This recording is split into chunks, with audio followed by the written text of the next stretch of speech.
What's going on, folks? So, I'm going to be talking about the brand new upcoming album from Violet Eternal. The name of this album is Reload the Violet. This bad boy comes out this Friday, May 3rd. But y'all know it by now. Before I get into that nitty gritty, let's check out the cover. So, boom, there it is. Take a look at that cover there. Really, really cool cover. I really, really dig it quite a bit. I mean, it's got this really nice portrait, this gold portrait with this really neat painting of this lady there in the middle. But I love the colors. It's almost as if it's like watercolors or something like that with the purple, and then there's some white and a little bit of a pink, well, I guess, a lot of it's violet, if you will. But and then around it, again, it just looks really cool, like watercolors, and I like the way it's all blended together. It's just really, really pleasing to look at with the colors and the design, and then the way the band name is stylized there, Violet Eternal, and then Reload the Violet. It's like, it's really cool because it's simple, but they did a lot with simple, by having that nice array of colors and the way that it looks like it's painted in there. And I just think it looks really, really cool. It's a really, really classy cover, and yeah, I dig it. Yeah, I definitely think if you were looking at the record shop and you saw that cover, it would catch your eye. I mean, just with the colors, it kind of pops, and then the way that the portrait is centered there with the what do you call it, the oh Lord, what is the name of that? The frame. Good grief, I was struggling there, but yeah, the frame, and it just draws the eye in, and so it's just really well done. Like I said, it's classy, so I really, really dig it. Now, as far as does it properly convey the music, contained within, like if you saw this cover, what would you think it is? And I think it does a really good job. I definitely think that you would get the power metal vibes from it, especially the way Violet Eternal is stylized there. And, it gives off kind of neoclassical vibes because, again, it kind of has a real classical look to it and just looks sharp. Yeah, so I really, really like this cover a lot. And yeah, so that's that with the cover. Dig it. A plus for sure, without a doubt. So yeah, again, the name of this album is Reload the Violet. It's got 10 tracks on there, comes in at about 40 minutes or so.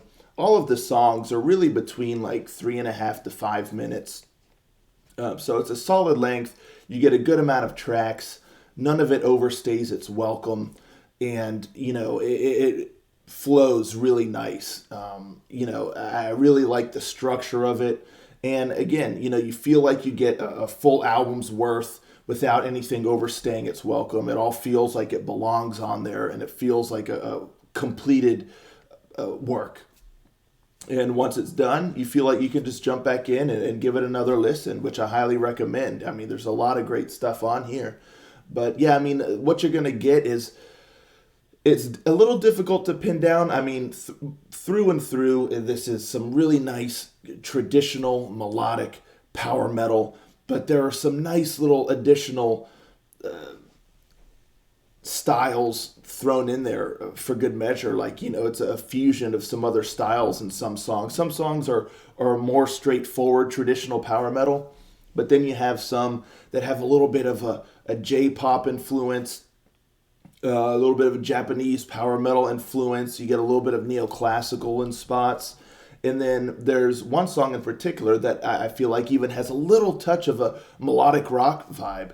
So you get a nice array of styles fused with a very traditional power metal style. And I mean, the guitar work is just brilliant. I mean, the guitar work on this album is just excellent. With the riffs, the melodies, the solos, everything. I mean, the guitar work is just killer. There's not really like a traditional ballad on this song, so after the opening instrumental track, it really is just a pretty high tempo power metal album from start to finish. Again, you don't really get a real traditional ballad on here. So yeah, the tempo tends to be pretty speedy, And I mean, like I said, the guitar really takes no prisoners. It just tends to be moving at a brisk pace. The songs themselves are just moving at a brisk pace. And I mean, the guitar work is just sweeping, and it really feels very organic, and you just can get lost in it, and it really drives the songs for the most part. And it's just really, really well done. So any guitar aficionado will really enjoy, I think, the guitar work on this album. And the structure of the songs themselves is really well done by giving the guitar time to shine, but also giving melodies time to shine, and all of that. The songwriting is really on point. Everything flows really nicely together. The transitions between sections of the songs are quite seamless, and it's just really well done. And even though it's quite speedy, you tend to get these really nice melodic choruses. And the vocal, I feel like the guitar and the vocals are the real highlights of this album, because the vocals, man, what a voice, a great range and great delivery. And I when I was listening to this, I really was thinking to myself, there are a ton of really great power metal vocalists out there, but with this style of this album, I really feel like the amount of vocalists that could really pull this off is small. Like, even though there's some great power metal vocalists, this style and the way that the lyrics and everything is delivered, I feel like that closes in the gap a bit, and there's only a handful of people that would be able to pull this off, and the vocalist here is one of them. And I was just so impressed, because again, the melodies tend to be very speedy, and I mean, he's delivering lines like crazy, and the melody is quick, and he's able to keep up with it and even command it, and then in the choruses kind of soar, and just the delivery here, the vocals really just impressed me a lot. It just really phenomenal work on the vocals. And this is a very difficult album, in my opinion, for someone to sing to. But he pulls it off like excellently. It just brilliant. So really was impressed with that. And, the rest of the musicianship is really solid as well. The drums and everything does a great job. There's some spots, moments where you get maybe like a little bit of an acoustic guitar. There's some keys in spots, things like that. But everything really works together to just create a really, really nice sound. And again, at its core, this is really some nice, somewhat speedy, melodic, traditional power metal.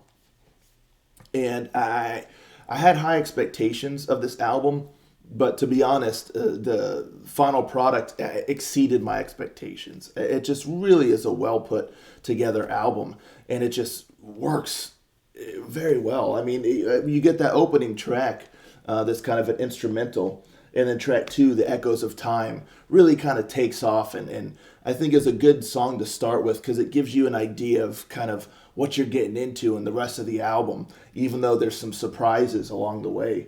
You get track 4, Ember Flame, where it's got probably the most edgy guitar riff of the album. So you get kind of an aggressive, heavy guitar riff in there, which is really cool.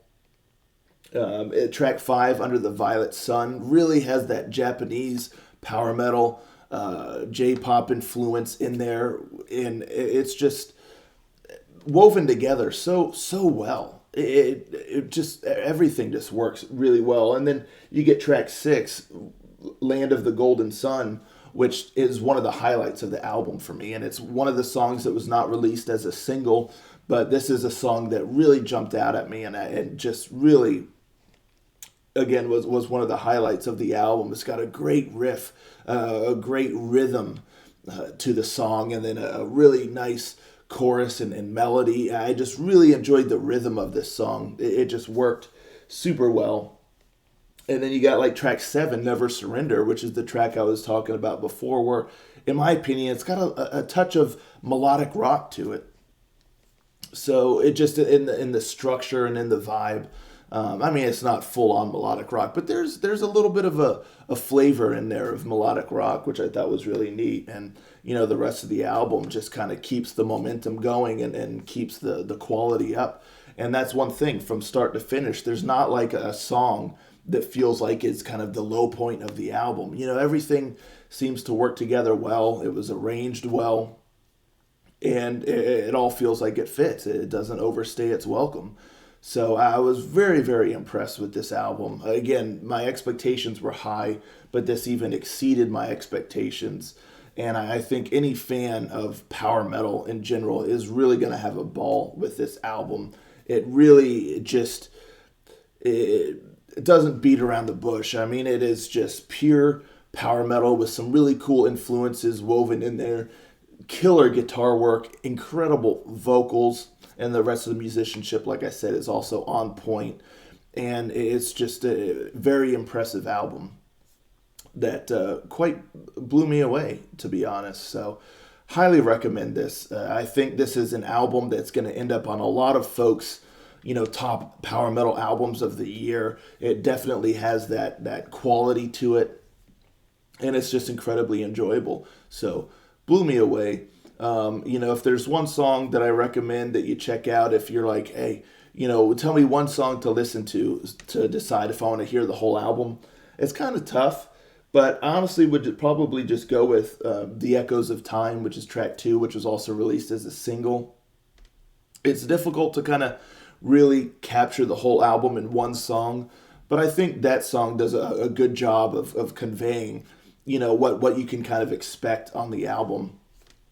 And then some, because there's more. There's much more to it than just one song, which is what's really great about it. So, yeah, check that out. Check out all the singles, because again, I believe they released Under the Violet Sun also as a single, which gives you kind of that Japanese power metal, J-pop influence. So check out all the singles and then check out the album. Like I said, if you're a fan of power metal, you cannot go wrong with this album. It really is top notch. The production quality is solid. The mixing and mastering is great. You can really distinctly hear everything nicely, all the different instruments and the vocals, but then they all kind of work to combine together to create a nice, full, rich sound. There's depth to the sound. It's nicely layered. It just sounds really crisp and well put together. And like I said, the production quality is really solid. So, yeah. Really, really great album. That's Violet Eternal with Reload the Violet. This bad boy comes out this Friday, May 3rd. Check it out. I really enjoyed this thing. And let me know, folks, in the comments below, what do you think of the singles released so far? Are you looking forward to the album? And then after you've listened to the album, come back here and let me know what y'all thought of the album. I would love to talk about it. And thank you all so very much for tuning in. I'll catch you all next time. Ranger out.